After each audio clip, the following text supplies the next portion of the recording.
Network news અસલ ગુજરાતી મિજાજ। નમસ્કાર દર્શક મિત્રો, હું છું કૃતિ। સ્વાગત છે આપનું પાટનગર નેટવર્ક ન્યૂઝના હેલ્થ પ્લસ કાર્યક્રમમાં। દર્શક મિત્રો, આજના વ્યસ્ત જીવનમાં સારી અને ગાઢ ઊંઘ મેળવવી એક પડકાર બની ગયું છે। લાંબા સમય સુધી સારી ઊંઘ ન લેવાથી માનસિક અને શારીરિક સ્વાસ્થ્ય પર ગંભીર અસરો પડે છે। જો તમને પણ યોગ્ય રીતે ઊંઘ નથી આવતી તો તેની અસર આપણા લાઇફસ્ટાઇલ અને ખાણીપીણી પર પણ જોવા મળી રહી છે। તો તેનાથી સ્વાસ્થ્ય સંબંધિત ઘણી સમસ્યાઓ પણ સર્જાઈ શકે છે। તો ઊંઘની સમસ્યા ચિંતાનું કારણ કેમ બની જાય છે? સારી રીતે ઊંઘ કેવી રીતે મેળવવી? તો ચાલો જાણીએ આપણા નિષ્ણાત પાસેથી। આજે આપણી વચ્ચે ઉપસ્થિત છે મનોચિકિત્સક ડોક્ટર આશલભાઈ પરીખ। સૌપ્રથમ સ્વાગત છે આપનું પાટનગર નેટવર્ક ન્યૂઝમાં। સૌપ્રથમ આપને પૂછવા માંગીશ કે આજે આપણે ઊંઘ વિશે વાત કરી રહ્યા છે, તો સંપૂર્ણ ઊંઘ કોને કહેવામાં આવે છે અને ઊંઘ કેવી રીતે પૂરી કરી શકાય? જી આશુલભાઈ। સંપૂર્ણ ઊંઘ જ્યારે આપણે નાના બાળકો હોય તો બાળકોને વધારે ઊંઘ જોઈએ, 12 થી 14 કલાક। પણ જ્યારે વ્યક્તિ મોટો થાય છે તો એ વ્યક્તિને લગભગ 6 થી 8 કલાક જ્યારે ઊંઘ સારી માત્રામાં મળે છે તો એને સંપૂર્ણ ઊંઘ કહેવાય છે।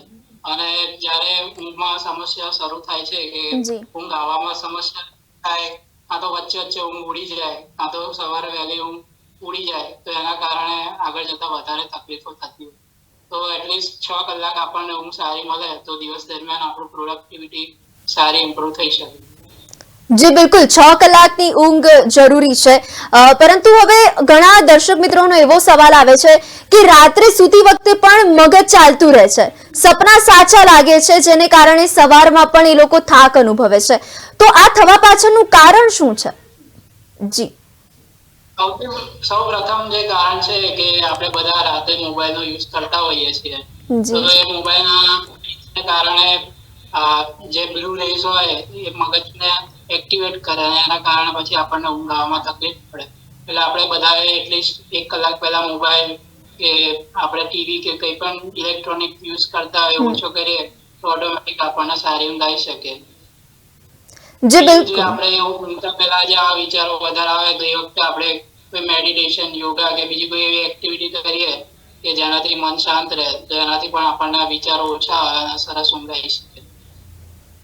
જી બિલકુલ, 1 કલાક પહેલા સૂતા પહેલા આપણે મોબાઈલથી પણ દૂર રહેવું જોઈએ, તેમજ કસરત પણ કરવી જોઈએ આપે જણાવ્યું એ અનુસાર। પરંતુ હવે ઘણા બધાનો એ પણ સવાલ હોય છે કે આપણે સપનાની વાત કરી તો રાત્રે ઘણા બધા સપનાઓ આવે છે, તો આ સપના ન આવે, જે નકારાત્મક સપનાઓ આવે છે ન આવે, એના માટે શું કરવું જોઈએ? જી સપના આવા એક નેચરલ પાર્ટ છે કે દરેક વ્યક્તિને રાતે સૂતી વખતે સપના આવે।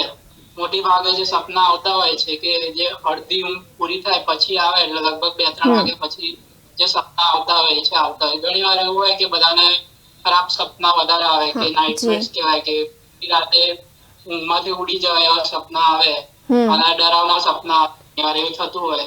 તો આપણને જ્યારે પણ એવા સપના આવે, ઘણી વાર એવું હોય કે આગલા દિવસની જે ઇવેન્ટ થઈ હોય કે ઘટના હોય એના સપના વધારે આવતા હોય। ઘણી વાર રાતે આપણે ડરાવનું પિક્ચર જોઈએ, હોરર ફિલ્મ જોઈએ તો એવા સપના વધારે આવે। એવું કંઈક ઇવેન્ટ હોય કે આપણે ટાળી શકાય તો આપણે ટાળી શકીએ, તો એનાથી ફાયદો થઈ શકે। અને બીજું આપણે જે પોઝિટિવ અફર્મેશન્સ હોય કે જે સુવાક્યો છે એ આપણે રાતે ઊંઘતા પહેલા દઈએ કે ભાઈ મને સરસ ઊંઘ આવી રહી છે, હું સરસ આજે રાતે ઊંઘીશ અને સવારે સરસ એકદમ ફ્રેશ રહીશ, તો એ પોઝિટિવ અફર્મેશન્સથી પણ સારી ઊંઘમાં ફાયદો થઈ શકે।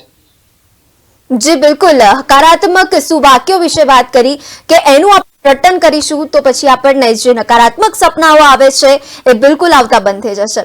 જી બિલકુલ, પરંતુ હવે આપણે વાત કરવી છે ઊંઘના જે ડિસઓર્ડર્સ છે, જેમ કે ઇન્સોમ્નિયા છે, સ્લીપ એપ્નિયા છે, નાર્કોલેપ્સી છે, તો આ બધાને ઓળખવા માટેના શું લક્ષણો છે?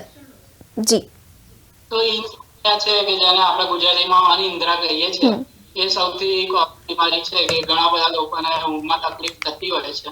તો જે અનિદ્રા છે એ મુખ્યત્વે 3 ભાગમાં વહેંચાયેલી હોય છે કે ઘણા લોકોને એવું હોય કે ઊંઘ આવવામાં તકલીફ થાય કે ઘણા 12-1-2 વાગ્યા સુધી ઊંઘ ના આવે, ઘણા લોકોને વચ્ચે વચ્ચે ઉડી જતી હોય કે 4-5-6 વાર વચ્ચે વચ્ચે ઊંઘ ઉડી જાય, અને ઘણા લોકોને સવારે આંખ ખુલી જાય કે 4 વાગે ખુલી જાય, 5 વાગે ખુલી જાય। જ્યારે આ સમસ્યા મહિનાથી વધારે સમયગાળા સુધી ચાલે અને સતત રોજ ઊંઘમાં એમને તકલીફ પડે અને ઊંઘના કારણે દિવસ દરમિયાન પણ થાક અનુભવાય, મજા ના આવે કામમાં, અને એ બધું તકલીફોના કારણે ઘરમાં તકલીફ થાય, ઘણીવાર જોબમાં તકલીફ પડે અને બીજી બધી રીતે આર્થિક રીતે પણ તકલીફો પડવા લાગે, તો ત્યારે એ અનિદ્રા થાય છે. તો જ્યારે પણ એવું કોઈને ઇસ્યુ હોય કે 1 કલાક 2 કલાકથી વધારે સમય લાગે ઊંઘ આવવામાં અને વચ્ચે ઉડી જાય કે કોઈ પણ રીતે ઊંઘ સમયગાળા સુધી તકલીફ હોય અને બીજા કોઈ કારણે કે બીજી કોઈ દવા ચાલતી ના હોય કે બીજી કોઈ પ્રોબ્લેમ ના છતાં પણ આવી તકલીફ ચાલતી હોય એ અનિદ્રા કહેવાય છે. બીજી જે તમે વાત કરી કે સ્લીપ એપ્નિયા શું છે, તો સ્લીપ એપ્નિયા એક બીમારી છે કે જેમાં માણસને રાતે અડધી રાતે એકદમ શ્વાસ લેવામાં તકલીફ પડે, અચાનક ઊંઘમાંથી ઉઠી જાય છે અને પછી ઘણીવાર સવારે થાક અનુભવાય, સવારે મોઢું સુકાઈ જાય, રાતે વ્યક્તિને બહુ વધારે નસકોરા આવે અને એના કારણે દિવસ દરમિયાન પણ આમ બેચેની રહે, કામ કરવામાં મજા ના આવે. અને જે નાર્કોલેપ્સી છે એ ગંભીર બીમારી છે કે જેમાં દિવસ દરમિયાન વગર કારણે અચાનક જ ઊંઘ આવવા લાગે, રાતે એકદમ શરીર જકડાઈ જાય અને એકદમ એવું લાગે કે હવે જરાય પણ ચાલી નહીં શકાય. એ સિવાય રાતે ઊંઘ ખરાબ એવા સપના આવે, એવું લાગે કે આભાસ થઈ જશે કે કઈ કશું થઈ જશે. આ બધા જે નિશાની છે એ નાર્કોલેપ્સીની નિશાની કહેવાય છે. જી બિલકુલ, આપે વાત કરી ઇન્સોમ્નિયા, સ્લીપ એપ્નિયા અને નાર્કોલેપ્સીના લક્ષણો વિશે તો વાત કરી, પરંતુ હવે લક્ષણો તો જાણ્યા, પરંતુ આ જે ડિસઓર્ડર છે ઊંઘના, તો એને આપણે દૂર કરવા માટે શું કરી શકીએ? જી, તો સ્લીપ ડિસઓર્ડર છે એના માટે સૌથી જે કોમન વસ્તુ છે કે જે દરેક વ્યક્તિએ કરવી જોઈએ એ છે કે સ્લીપ હાઇજીન આપણે આપણી મેન્ટેન કરવી જોઈએ. કે આપણે રાતે ગમે તેટલા વાગે ઊંઘ આવે, 12 વાગે, 2 વાગે, 4 વાગે, પણ સવારે જે સમય હોય છે કે ફિક્સ સમય આપણે ઉઠી જઈએ તો એનાથી ઘણો લાભ થાય. ઘણીવાર એવું થાય કે આપણે રાતે મોડા સુઈ જઈએ તો પછી મોડા ઉઠીએ, તો એ પછી એની સાયકલ રિપીટ થતી હોય. તો એ ખૂબ જરૂરી છે કે રાતે ગમે તેટલા વાગે ઊંઘ આવે, સવારે ફિક્સ ટાઈમે 6, 7 કે 8 વાગે આપણે ઉઠી જઈએ. એના કારણે બીજા દિવસે જો થાક લાગે તો ઓટોમેટિક બીજા દિવસે રાતે સરસ ઊંઘ આવી શકે. બીજું ઘણા બધાની એવી ટેવ હોય છે કે બપોરે સુઈ જવાની ટેવ હોય, તો બપોરે 1, 2 કલાક, 4 કલાક આપણે સુઈ જતા હોઈએ તો એ સ્વાભાવિક છે કે પછી રાતે ઊંઘ ના આવે. તો બને એટલું આપણે બપોરનું ટાળીએ, ઓછું કરીએ તો ઓટોમેટિક રાતે ઊંઘ સારી આવી શકે. બીજી જે વસ્તુ ઘણા બધા આપણે રાતે વ્યસન હોય કે ચા કે કોફી કેવું લેતા હોય, એનાથી મન ઉત્તેજિત રહે, તો આપણે ચા કે કોફી એવું કઈ લેતા હોય તો રાતનું આપણે ટાળીએ અને 4-5 વાગ્યા પછી બંધ કરી દઈએ તો એનાથી પણ આપણને ઊંઘમાં ફાયદો થઈ શકે. બીજું રાતે ઘણીવાર આપણે બહાર રેસ્ટોરન્ટમાં બહાર ખાતા હોઈએ તો પેટ વધારે ભરાઈ જાય, પેટના ભારના કારણે પણ ઊંઘ ના આવે.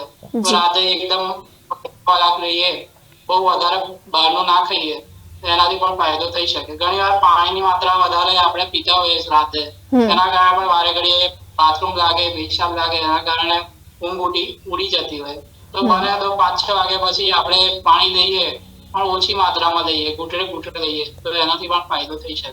અને જેમ પહેલા સમજાવ્યું એમ કે 1 કલાક પહેલા આપણે મોબાઈલ અને ટીવીનો યુઝ ઓછો કરીએ અને એની જગ્યાએ આપણે બીજી કોઈ ફેમિલી મેમ્બર્સ જોડે ટાઈમ સ્પેન્ડ કરીએ કે મ્યુઝિક સાંભળીએ કે હુંફાળા પાણીએ લઈએ તો એનાથી પણ ફાયદો થઈ શકે. બિલકુલ. જી બિલકુલ, આશરભાઈ, આપે સારી ઊંઘ માટે આપણી આદર્શ દિનચર્યા કે આપણી લાઈફસ્ટાઈલ કેવી હોવી જોઈએ એના વિશે આપ ખૂબ જ સરસ વાત કરી, પરંતુ હવે કહેવાય છે કે આહાર પણ ખૂબ જ એ તમારો મહત્વનો હોય છે. તમે કેવા પ્રકારનો આહાર ગ્રહણ કરો છો, તો સારી ઊંઘ માટે કેવા પ્રકારનો ડાયટ પ્લાન પણ ફોલો કરવો જોઈએ? જી, સારી ઊંઘ માટે આપણે બને એટલું ઘરનું ખાવું જોઈએ કે બહારનો જે ખોરાક લેતા હોય એ આપણે ના લેવો જોઈએ. અમુક એવા ખોરાક છે કે જે આપણને સારી ઊંઘ માટે ફાયદો કરે અને ઊંઘ આવવામાં મદદ કરે. એમાં સૌથી પહેલા આપણે ડ્રાયફ્રૂટની વાત કરીએ તો ડ્રાયફ્રૂટ આપણે લઈએ કે બદામ છે કે પિસ્તા છે કે અખરોટ છે, જે ડ્રાયફ્રૂટ છે એ આપણને રોજ 2-4 નંગ પણ લઈએ તો એનાથી પણ ઊંઘ આવવામાં ફાયદો થઈ શકે. જ્યારે આપણે શાકભાજીની વાત કરીએ તો ટામેટા છે કે એ 2 શાકથી થોડો ઊંઘમાં ફાયદો થઈ શકે. ફ્રૂટની જ્યારે આપણે વાત કરીએ તો ફ્રૂટમાં કેળા અને કીવી અને એ સિવાય આપણે નારંગી છે એનાથી ઊંઘમાં ફાયદો થઈ શકે. ઘણા લોકો એવું કહે છે કે આપણે 2 કિવી ખાઈએ ઊંઘવાના 2 કલાક પહેલા તો એનાથી સારી ઊંઘ આવી શકે. અને એ સિવાય જે આપણે ખાવાનો જે ખોરાક છે એમાં દાળ ભાત હોય, મગની દાળ ને ભાત ખાઈએ તો એનાથી પણ સારી ઊંઘ આવે. એ સિવાય આપણે જે ઉપવાસ છે તો અળસી છે તો અળસી ઉપવાસ આપણે લઈએ તો એ પણ સારી ઊંઘ માટે મદદ કરી શકે છે. એ રીતે આપણે જે મુખ્યત્વે આવા ખોરાકનો જે લઈએ કે જેનાથી ઊંઘ સારી આવે તો થોડુંક આપણને ઊંઘમાં સપોર્ટ મળે. જી બિલકુલ, આપે વાત કરી એ જ પ્રમાણે કે સાત્વિક આહારનું વધુ પ્રમાણમાં સેવન કરવું જોઈએ, જેને કારણે પણ આપણને ખૂબ જ સારી નિંદ્રા આવી શકે છે.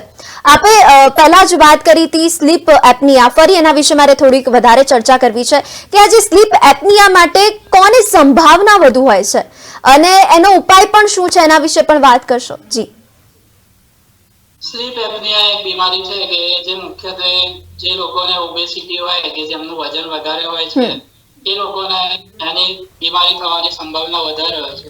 એનું મુખ્યત્વે કારણ એ હોય છે કે એમનું જે શરીરનું વજન વધારે હોય છે એના કારણે આપણે નાકની નીચેનો વિભાગનો ચરબીનું અમુક પ્રમાણ વધારે હોય છે, જેના કારણે જે શ્વાસ લેવાની જે નળી હોય છે એ ઘણીવાર દબાતી હોય છે અને એના કારણે શ્વાસોશ્વાસની પ્રક્રિયામાં તકલીફ પડે અને અડધી રાતે શ્વાસ લેવામાં તકલીફ પડે એટલે અચાનક આંખ ખુલી જાય અને એના કારણે નસકોત વધારે આવતા હોય છે.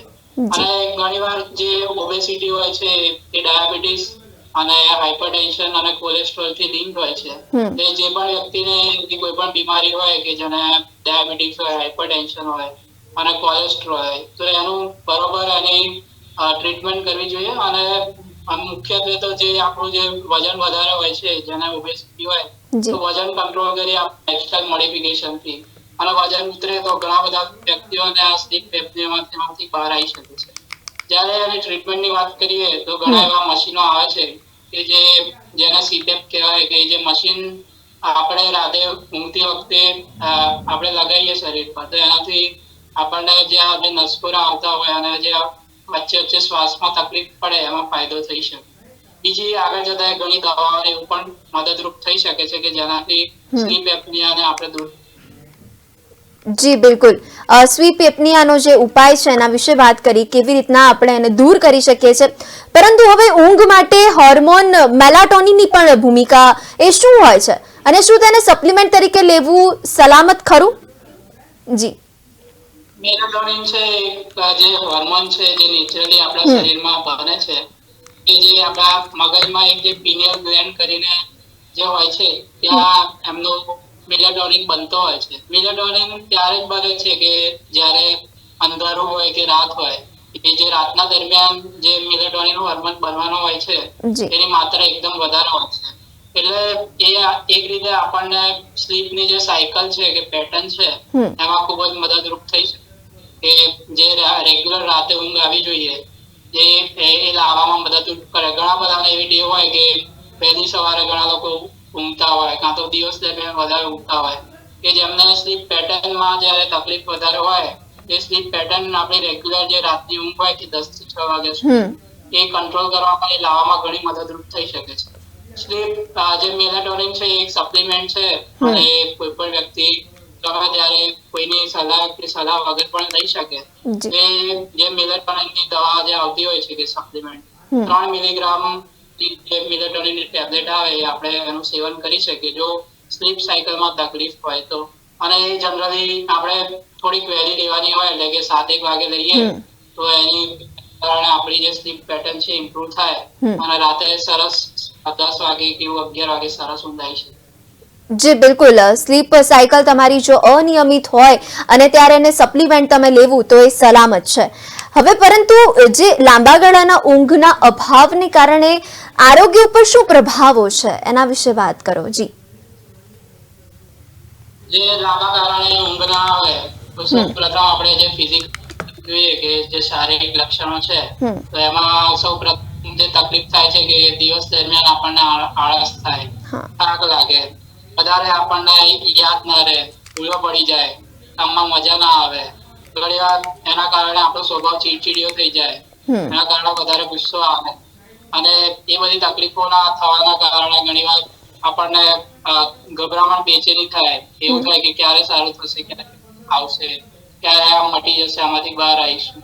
ઘણીવાર જ્યારે ઊંઘની સમસ્યા લાંબા ગાળા સુધીમાં કે વધારે સમય સુધી ચાલતી હોય તો તેના કારણે બીજી જે તકલીફો હોય કે આપણે ડિપ્રેશન થવાના ચાન્સ પણ વધી જતા હોય. કે ઘણીવાર જે માનસિક બીમારીઓ હોય છે એમાં પણ જે આ અનિદ્રાના કારણે તકલીફો વધી જતી હોય છે. એટલે કે બાયપોલર ડિસઓર્ડર હોય કે એમાં જ્યારે આવી અનિદ્રા હોય તો એના સિમ્પટમ્સ વધી જાય. એ સિવાય જ્યારે પણ કોઈ વ્યક્તિ વ્યસન કરતું હોય તેના કારણે પણ ડબલ થઈ શકતી હોય છે. અને ઘણીવાર ઊંઘ ના આવે તેના કારણે પણ વ્યક્તિ વ્યસન તરફ પડતો હોય છે. તો એ રીતે આ રીતે મુખ્યત્વે માનસિક તકલીફોની સાથે સાથે શારીરિક તકલીફો પણ અનિદ્રાના કારણે લાંબા સમય વધી શકતી હોય છે. જી બિલકુલ. હવે જે દવાઓ જે લે છે, જેને ઊંઘ નથી આવતી, તો એ લોકો દવાઓ પણ લે છે, તો આ ઊંઘની દવાઓની સાઈડ ઇફેક્ટ શું છે? ઊંઘની દવા ન લેવી પડે એના માટે પણ શું કરવું જોઈએ? જી, જે ઊંઘની દવાઓ હોય છે એ ઘણા અલગ અલગ પ્રકારની દવાઓ આવતી હોય છે. કે જે એમાં સૌથી કોમન જે ટાઈપ કહેવાય કે જેને બેન્ઝોડાયઝેપિન ડ્રગ્સ કહેવાય છે, તે ઊંઘની ગોળી જે આવે કે ઘણા લોકો ઊંઘની તકલીફ હોય એના માટે લેતા હોય છે. તો ઘણીવાર અમુક દવાઓ હોય કે જે લાંબા સમય સુધી આપણે સેવન કરીએ કે મહિનો, 2 મહિના, 6 મહિના, તો એની આદત પડવાની સંભાવના હોય છે કે લાંબો સમય આપણે લઈએ તો એની આપણને આદત પડી જાય અને પછી 1-2 દિવસ ના લઈએ તો એના કારણે ઊંઘ ના આવે એવું થઈ શકે.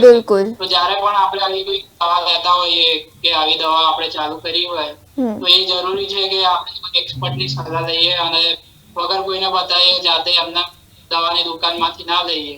કેમ કે એના કારણે એવું થાય કે શરૂઆતમાં આપણે એક ગોળી લેતા હોય પણ પછી આગળ જતા આપણને એક ગોળી અસર ના કરે.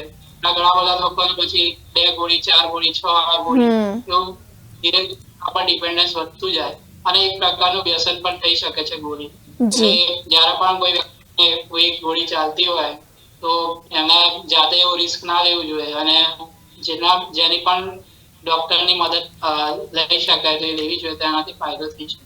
જ્યારે પણ ઊંઘમાં આવી કોઈ પણ તકલીફ હોય તેના ઘણા બધા કારણો હોય છે કે ઘણીવાર ફિઝિકલ સિમ્પટમ હોય કે ઘણીવાર કમરમાં દુખાવો હોય, ઘણીવાર એવી કોઈ બીમારી હોય કે જે અસહ્ય હોય અને સખત દુખાવો થતો હોય તો એના કારણે ઊંઘ ના આવતી હોય તો આપણે જે પણ એનું જે જળ મૂળ કારણ છે એ આપણે શોધીએ કે જે પણ તકલીફ હોય અને ડોક્ટરને બતાવીએ અને એની સારવાર કરીએ તો ઓટોમેટિક ઊંઘમાં ઇમ્પ્રુવમેન્ટ થઈ શકે.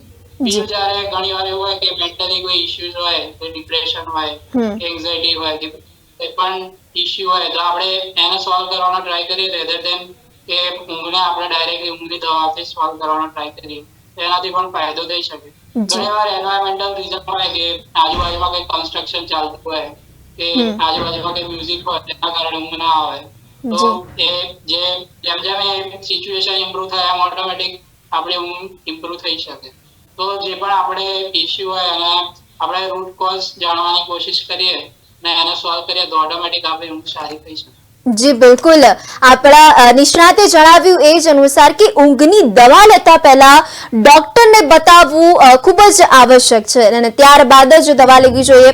પરંતુ હવે આપણે દવાઓ વિશે વાત કરીએ તો શું ઊંઘની સમસ્યાઓ દવાઓ વિના થેરાપી દ્વારા સારવાર એની શક્ય ખરી? ઊંઘની દવાઓ આપણે થેરાપી દવાઓ વગર પણ સારવાર ઘણીવાર શક્ય હોય છે કે જ્યારે માણસને વધારે એના કારણો જ્યારે માનસિક કારણો હોય કે જ્યારે એના વિચારો વધારે આવતા હોય કે જ્યારે એને ગભરામણ બેચેની વધારે થતી હોય અથવા વધારે રડવું આવતું હોય, આવતું હોય કે ખરાબ વિચારો આવતા હોય કે નથી થયું, મરી જવું, એવા કોઈ પણ લક્ષણો કારણે ઊંઘ ના આવતી હોય, કોઈ પણ ટેન્શન હોય, ઘણીવાર એક્ઝામનું ટેન્શન હોય કે ફાઇનાન્શિયલ ટેન્શન હોય તો આપણે જે પણ જે છે એને આપણે સોલ્વ કરીએ તો એના કારણે ઓટોમેટિક આપણને ઊંઘ ઇમ્પ્રુવ થઈ શકે. તો જે પણ જે થેરાપી હોય છે કે જે એના જે રૂટ કોઝ છે કે જેના કારણે ઊંઘમાં તકલીફ પડે છે એના માટેની આપણે યોગ્ય થેરાપી લઈએ તો ઓટોમેટિક ઊંઘ થઈ શકે છે. એ સિવાય આપણે જાતે અમુક ચીજ કરી શકીએ કે જેમ કે જે જર્નલિંગ છે કે આપણે આપણા જે વિચારો હોય કે ફિલિંગ્સ હોય જે પણ આપણને મગજમાં ચાલતા હોય અને જેના કારણે ઊંઘ ના આવતી હોય એનું આપણે રોજ લખીએ ને એક ડાયરી મેન્ટેન કરીએ તો એનાથી પણ આપણને જાણ થાય કે શું ઇશ્યુઝ છે અને એને આપણે સોલ્વ કરી શકીએ. એનાથી પણ ઘણો ફાયદો થઈ શકે. જી બિલકુલ, આપે સ્લીપ ડાયરી ને મોનિટરિંગ દ્વારા પણ આપણે ઊંઘને કેવી રીતના નિયંત્રિત કરી શકીએ છીએ એના વિશે પણ વાત કરી. પરંતુ હવે આપને પૂછવા માંગીશ કે જે ડ્રીમ્સ વિશે પણ આપે વાત કરી હતી કે ડ્રીમ્સ અથવા નાઇટમેર તો ઊંઘના ડિસોનન્સની સાથે આને શું સંબંધ છે? જી, ઘણીવાર જે ડ્રીમ્સ આવતા હોય નોર્મલ જ માણસને બધાને ક્યારેક ને ક્યારેક આવતા હોય છે કે ઘણી સારા આવે સપના, ઘણીવાર ખરાબ સપના આવે. એ જે સપના આવે છે એ નેચરલ પાર્ટ છે કે દરેક વ્યક્તિને રોજ ના આવે. ઘણા લોકોને ખૂબ દિવસે સપના આવે, એ નોર્મલ છે. પણ જ્યારે જે સપના જે સતત ખરાબ આવતા હોય અને સતત નેગેટિવ આવતા હોય અને એ બહુ ડરાવના હોય અને એ એકદમ ઊંઘમાંથી ઉઠી જાય અને બી જાય, ઘણા લોકો એના કારણે વધારે એકદમ ડરી જતા હોય કે વધારે રાતે રડવું આવે કે વધારે ગુસ્સો આવે. ઘણા લોકોને ઊંઘમાં તકલીફના કારણે કે ઘણીવાર દાંત પીડાઈ જાય કે ઘણીવાર ઘણા લોકોને ઊંઘમાં ચાલવાની આદત હોય કે ઘણીવાર ઊંઘમાં તાપ થઈ જાય કે જ્યારે એના લક્ષણો જ્યારે એના શારીરિક લક્ષણો તરફ વળતા હોય કે વધારે એના શરીર પર પણ લક્ષણો જોવા મળતા હોય કે વધારે કોઈ પણ તકલીફ થવા લાગે કે એના કારણે વધારે બેચેની થાય કે એવું લાગે કે જીવ જતો રહેશે, એવી કોઈ પણ તકલીફ થાય તો આપણે ચેતવું જોઈએ કે ભાઈ ના, હવે ખરેખર તકલીફ છે કે આ ખાલી સપના નથી, એના કારણે આપણા ફિઝિકલ શરીર પર પણ અસર થઈ રહી છે. તો ત્યારે આપણે એને નોટ ડાઉન કરવું જોઈએ અને એવું હોય તો આપણા ફેમિલી મેમ્બરને જાણ કરવી જોઈએ કે મને સાથે આવું તકલીફ થાય છે, એમનો સપોર્ટ કે મદદ લેવી જોઈએ. અને એ પછી પણ તકલીફ સતત ચાલુ રહે આવું સપનાના લીધે તો આપણે કોઈ ડોક્ટરની સલાહ લેવી જોઈએ. જી બિલકુલ, આ ઊંઘની સમસ્યાનું નિવારણ કેવી રીતના થઈ શકે છે આપણા નિષ્ણાત ડોક્ટર આશુભાઈએ જણાવ્યું. આ ઉપરાંત સ્વસ્થ અને ઉર્જાવાન જીવન માટે સમયસર સૂવું અને પૂરતી ઊંઘ લેવી ખૂબ જ જરૂરી છે. 6 થી 8 કલાકની પૂરતી ઊંઘ શારીરિક અને માનસિક સ્વાસ્થ્ય જાળવવામાં મદદ કરે છે. તો આટલી સુંદર માહિતી આપવા બદલ ડોક્ટર આશુભાઈ પરીખ આપનો ખૂબ ખૂબ આભાર. Thank you. તો દર્શક મિત્રો, રોગ મુક્ત રહો, સ્વસ્થ રહો, આવી જ આરોગ્યને લગતી તમામ માહિતી મેળવવા માટે જોતા રહો પાટનગર નેટવર્ક ન્યૂઝનો હેલ્થ પ્લસ કાર્યક્રમ. ફરી મળીશું. નમસ્કાર.